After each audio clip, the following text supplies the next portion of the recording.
Hello, everybody. This is Zach Cleaver, and this is the case study from EDL 852. In the following, I will be talking about a scenario in which a new principal is hired to create a vision statement for a new school and the problems and pros and cons of creating this. Kind of a case study breakdown. We're talking about the Lightville School District, and particularly the new hire, which is Susan Potter. She is the newly appointed middle school principal, and she is tasked with coming up with a new vision statement for the school. And so she started off by creating an advisory committee, which holds some internal staff, such as Helen Burke. There were some options to this to start. The first being that you are in a growing district and community, and so they had different options going into it, whether or not to expand schools, whether or not to look at the schools internally, but they decided to come up with this new school, and so that automatically probably creates some excitement around the community, maybe some disarray as well. So again, as she had formed this new advisory committee to come up with this vision statement, it is a pretty big task for her and a big statement for her new school. To start off with kind of what a vision statement is, I found a really good quote. I think that a vision statement inspires action. So if you're talking about a new school and you're talking about where you want it to go and the direction you want to lead in, a vision statement can be a powerful tool that you can use. Another thing from my own personal experience is a visionary leader also is able to inspire this and kind of use their vision statement as their own personal statement and motto. And this is able to inspire their staff and others around them. Vision statements are really important. I kind of look at them as long-term goals, where you want to be in the future, what direction you want to go into. And there are also mission statements. And mission statements are kind of the checkpoints or the smaller goals that you can use to obtain your larger goal, your larger vision. And so whenever we're looking at this vision statement, again, we're looking into kind of the longer goal of this school, the direction in which the school wants to go. Mission statement, you can't start today if you don't know where you're going in the future. And so it does kind of set the standard for your school, and it shows the common goals that you want to establish for your staff and for your students. And it does inspire the staff. So if you have a good vision statement and it aligns with what other people believe, they want to work for you, they want to work harder for you. And then, of course, it shows the community and other stakeholders the direction in which we're going to go in the future. And so it is a key aspect to starting at a new school. So in the case study, Susan wants the involvement from all stakeholders, which is a good idea. But Helen wants Susan to construct the first draft. And the committee actually supports Helen in this. So some possible alternatives that you might see that Susan has the option to do is Susan can come up with maybe the first draft, maybe lead that way, and give it to the stakeholders to edit it and add to it. But also another way is that maybe people can submit ideas on the vision of the school, and then Susan can make it into a mission statement. Or Susan can lead by kind of a democratic way and kind of get the community together and come up with a statement together. So a lot of pressure is being put on Susan, and I do believe this is because with any new administration or just administration in general in today's society, high expectations come with that, especially in a smaller community that's maybe growing but started off smaller. Expectations for Susan are very, very high. She's seen as not only a leader of the staff, but a member of the community. She's also seen as a mentor to all students, and she's held to a pretty high standard. So whenever they're asking her to do this, it's not out of the ordinary. It's just part of the role that comes with being an administrator nowadays, is you are seen as the leader, and not only at the school, but as a community as well. So some advantages and disadvantages of being a new principal in a new school is some advantages are you're at a new school. So some of the problems that you might run into at an old school, such as maintenance and stuff like that, probably won't happen as much. You are starting from scratch, though. And so that can be an advantage and a disadvantage in the fact that if you want to go in this direction, you're probably allowed to. If you don't have the bench point from the other people that, the other person used to do it this way.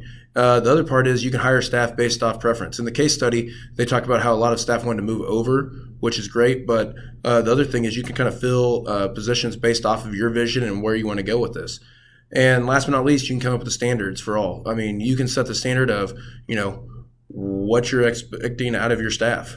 Some disadvantage, lots of work to get ready. They hired her a year out, and she has a lot of stuff to get ready for the new school year, including this vision statement. And along with the vision statement, everyone's looking for her to lead. Everyone's saying, hey, it's a new school, it's your school, what are we going to do? And you might have to be creative. Maybe you are starting from scratch. And so if you don't have that creative bone where you can say, hey, this is the way I want to do stuff, this is the lead I want to take, you might not be cut out for it. And last but not least, what you said is gold. I mean, so again, there's no previous person that has run the school, so it's your baby, and you kind of have to understand that what you're going to say is going to be the standard from now on. One thing that I think that Susan should do is use data to support her vision statement. We talk about SWOT analysis all the time in business class, and I think it's a very useful tool. What do we do well? What can we get better at? What are some things that a new school could maybe possibly bring to a community, and how can we partner with people on the outside? That's a great opportunity. And then some threats could be what could be some things that maybe could be harmful or dysfunctional for our school. And whenever you use the SWOT analysis, you can kind of put together a vision of, well, we already do this well, so what do we need to get better in the future? Or we don't do this well, so this is the steps we need to take. But again, using a SWOT analysis, you should be able to really set a very good vision for the future. One thing that I think Susan tried to do was get community involvement. I mean, community, and especially in a smaller town, is such an essential part of a school. Helen Keller once said, alone we can do very little, but together we can do so much. That's very true in education as well. Pulling the community is essential. Getting those stakeholders on your side, getting their opinions, seeing what they value, seeing what they want for their kids. They're the ones sending their kids to the school. So what do they value? Is it working class? Is it real world experience? What type of demographic do you have? Are you going to send most of your kids to college? Are they going to be post-secondary? Are they going to be military? Are they going to be workforce employees? That kind of sets your vision as well. And then last but not least, if you take people's opinions into account, typically the support and acceptance is going to be there in the end too. She could have set up the vision process maybe a little better. The first thing is educating the community on vision statements. Why are we setting up this vision statement? What are we doing with it? What are our goals in it? Why does the school need a vision statement, and why are we including you in it? Okay, why is it important to have others' opinions in it? Why is it important to have stakeholders from the community, from internally as teachers, from externally as maybe external schools, and looking at that, okay, and how they set it up. But give them a layout on how they complete the statement, and then start off with maybe a rough draft and build and go from there, which is kind of what I think Helen was trying to suggest to her. So some possible options for Susan to do. Option 2, I put it as option 2 because I really liked option 1 better, but I think it's the easiest one, is to leave the situation alone. Let it work itself out. Maybe go with what people say, and let's take a laissez-faire approach to it. Develop some internal leaders maybe off that. If we let other people kind of take the role, if maybe we just say, hey, Helen, this is the way I'd like to do it. It also gives you some guilt and responsibility relief because you're technically not the one that's riding the ship on this vision statement. But I really like option 1, which is go in depth to form your vision. Take all those opinions into account. Take the stakeholders, take internal and external stakeholders, and say, hey, what direction should we go? How do we want to go there? And then take kind of an autocratic/democratic approach to it.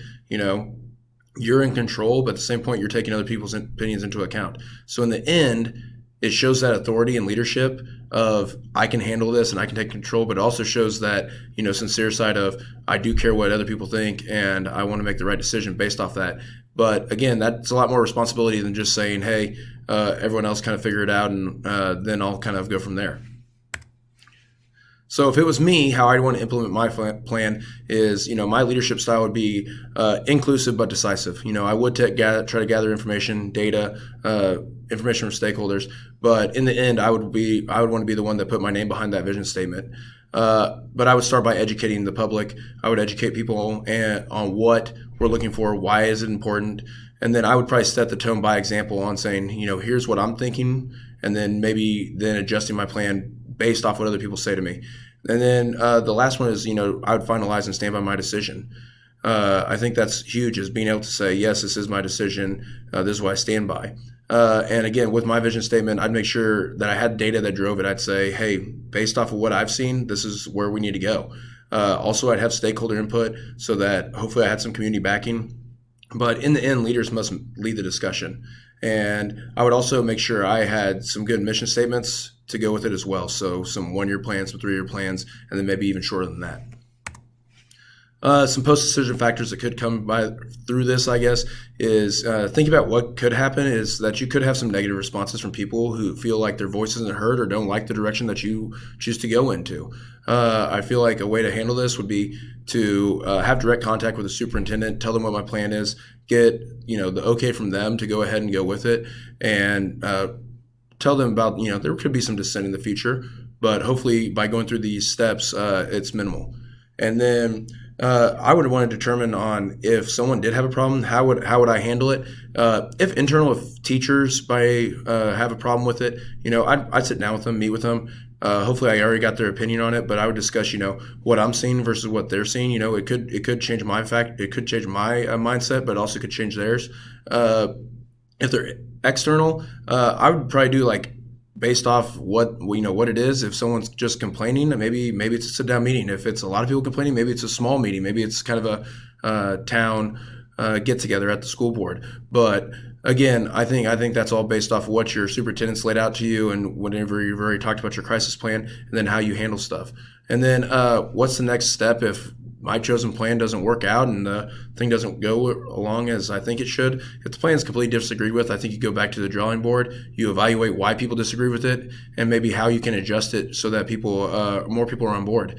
Or, if you have to, maybe you go and you create a new plan of action. Maybe you take off that autocratic kind of way of doing things and you go more into a democratic way with taking people's opinion into consideration, and then you form your vision statement off that.